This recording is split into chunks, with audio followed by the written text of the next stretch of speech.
Time now for some Southern hospitality. ABC's Elizabeth Fargas got together with country music legend, host of Food Network's Trisha's Southern Kitchen, Trisha Yearwood. She stopped by recently to show us how she's going to start the new year, right? A couple of delicious breakfast dishes. Take a look.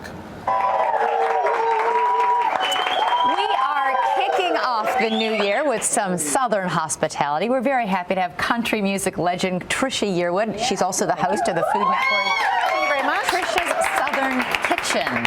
And she's here to make some great breakfast dishes. One of them, you say, is something we can have for breakfast or even for dessert later on in the day. Yeah, I mean, apple dumplings. Yeah, and this is I always thought apple dumplings sound hard. You know, it just sounds like they're cinnamony, they're buttery, they have some kind of dough. They got to be difficult. There's got to be something in the middle. Right. Yeah, right. Right, but this is a recipe that is really easy. I just taught my niece Ashley how to do this at college. She got her first apartment. Okay. And I'll show you how to do it if you want to help me make one. I'm game.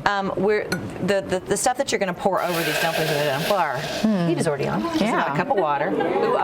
Okay. And we're gonna the heat is supposed to boil, or yeah, we're gonna bring all this to a boil. Stick of butter. Okay.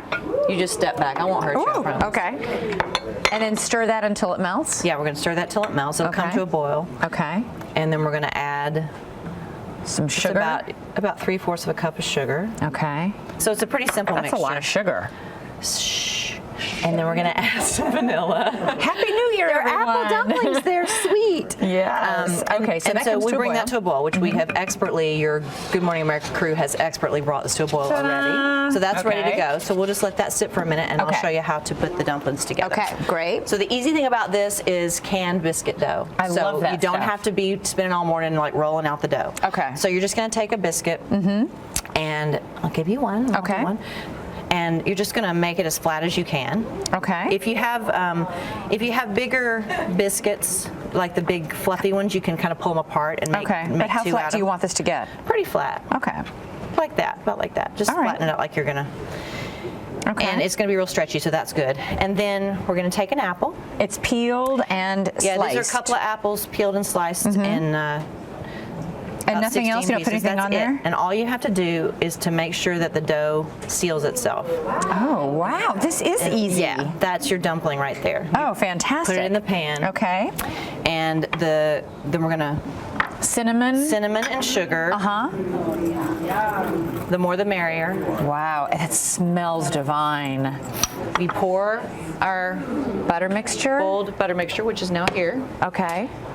Over the top. Just pour the whole thing? Pour the whole thing over. Into how many is this? Like 18? I don't know. Okay, folks. Division and multiplication was a long time ago. It's about 16 apple slices if you do 2 apples. Okay. And then we're just going to take this sugar and cinnamon mixture and sprinkle it on top. And you can do this with your fingers, you can do it with a spoon, or you can just sort of eyeball it like looks that. You know what? My kids would love this. They would really like this. Okay. 350 for about 30 minutes, and there you go. And that's it right there? That's oh my gosh. Okay, I have to try this. This looks so good. In the meantime, you've got something else. This major bowl over here is Garth's breakfast bowl. This is a serving size for us. This is a serving size for Garth. He doesn't eat that whole thing. Come on. You know, it's so funny. Everybody's like, Garth's breakfast bowl is so fantastic. It is basically, he went to the fridge and said, okay, what do we have in the fridge? And so it's all piled together. Eggs, he puts potatoes in it, bacon, sausage, cheese, eggs, tortellini. You know, that's one of the things people don't know is that scrambled eggs, omelets, that sort of thing with a little bit of pasta in it is really good. It gives it some texture and some firmness, and is all the basic food groups our kids like. So you eat that, then you take a nap for 2 days. You take it, and literally you can throw anything on there. Really, whatever you like. Trisha Yearwood, Happy New Year. Happy New Year to you. It's so great to have you here. These apple dumplings are phenomenal, and Trisha's Southern Kitchen airs Saturdays on the Food Network. You can get the recipes for all of this, by the way, at abcnews.com on Yahoo.